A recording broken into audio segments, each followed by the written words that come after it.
ভারতের রাষ্ট্রটাকে ধর্মনিরপেক্ষ রাষ্ট্র বলা হয়। ভারত রাষ্ট্রটাকে কি রাষ্ট্র বলা হয়? ধর্মনিরপেক্ষ বলতে কি বুঝেন?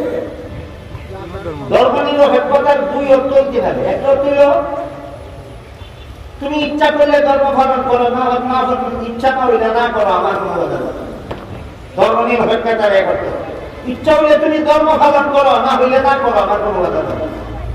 ধর্মনিরপেক্ষতার এই যদি ব্যাখ্যা হয়, তাহলে মনে করুন তো বস্ত্র নিরপেক্ষতা করতে কি হবে? মনে চাইলে কাপড় কিনলো, তাহলে ল্যাংটা কাপড়, আমার বাধা নাই। এর থেকে বড় অশ্লীল মতবাদ আর কিছু হতে পারে না।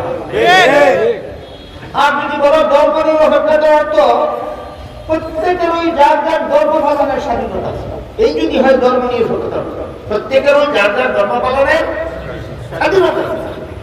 তুমি বলবা কেন? আল্লাহ ১,৫০০ বছর আগে সূরাতুল বাকারার ২৬ নম্বর আয়াতে আল্লাহ বলে দিয়েছেন, লা ইকরাহা ফিদ্দীন, সমস্ত ধর্মাবলম্বীকে যার যার ধর্ম পালনের স্বাধীনতা দিতে হবে।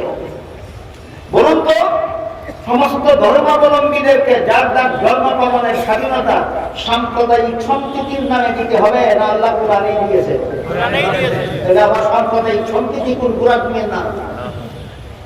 এখন সাম্প্রদায়িক সম্প্রীতির নামে যে শয়তানিটা চলছে, এগুলো আপনাদেরকে বলি। বেশ কয়েক বছর যাবৎ পরিলক্ষিত হচ্ছে, হিন্দুদের মূর্তি দুর্গা পূজার মিষ্টি খাইতে যায় কিছু মুসলমান। কিছু মুসলমান হিন্দুদের দুর্গা পূজার মিষ্টি খাইতে যায়। আমি আমার কয়েকটা জিজ্ঞাসা করছি, এই তুই মুসলমান নেই? কায়েমি মুসলমান, মূর্তি ফুটে দুর্গা পূজার মিষ্টি খাইতে গেলে কেন?